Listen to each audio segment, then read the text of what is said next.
Here's a test of the Canon R50V and the Canon V1.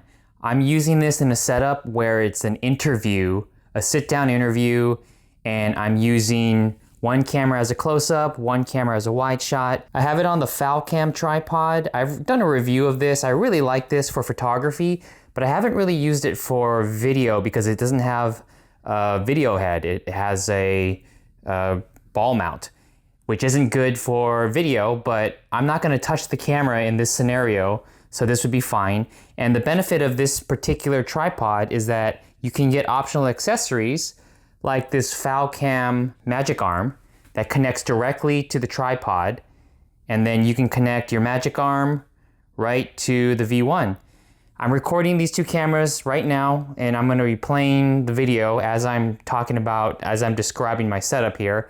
Because the batteries that they both share on the 50V and the V1, they don't last very long. So when I'm doing sit-down interviews, they could go over an hour.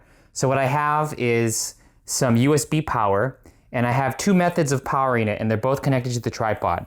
The first method is using this SmallRig V-mount battery 99 with USB-C, and it's going right into the USB-C of the V1, and that's powering the camera. You can see here that it's grayed out. When it's grayed out, that means it's powered by USB. On the 50V, this USB-C is connected to, this is SmallRig's NPF battery that has USB-C out, and I have it on this other mount that I got a while ago. I don't know if they still sell it. If I didn't have a USB-C out on that NPF, this adapter converts it to USB-C, and then I could use that. On the 50V, I have the 18-150, and on the V1, you can see I have Canon's proprietary shotgun microphone, and I would use this shotgun as my backup audio, and then I would have a wireless system. I would mic up the Talent, and then the wireless audio would go into here. If I do have a boom, the boom would also go into here. And what I'm testing out now too is I tried to match the codec and frame rate and everything as close as possible. I am shooting C-Log on both of these cameras, but what I didn't do is change the white balance or custom the white balance. What you're seeing now is the daylight white balance preset on both cameras, because I'm curious that if I was really rushing a job like this, that what would happen if I just turned on the camera, made everything else the same except for the white balance, and then let it run and see if they match, how closely they match. I have one light over there, another light over there. I have them both dialed in to their 5600 Kelvin. What I'm gonna do next is I'm going to calibrate the white balance to a gray card and then see if there's any difference.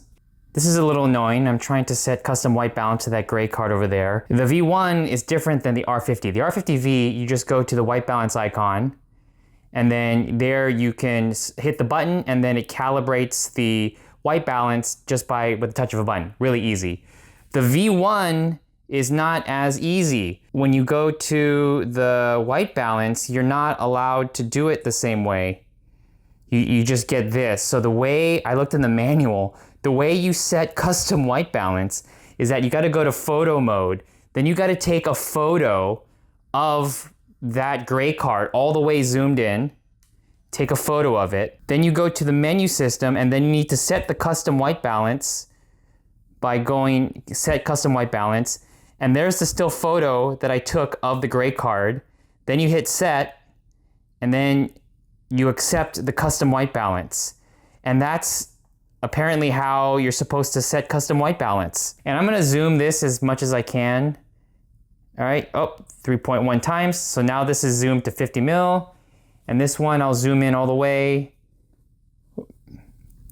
That's as far zoomed in as 150 goes.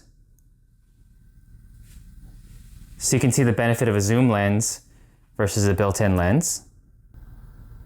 Okay, and that's my test. What did you think?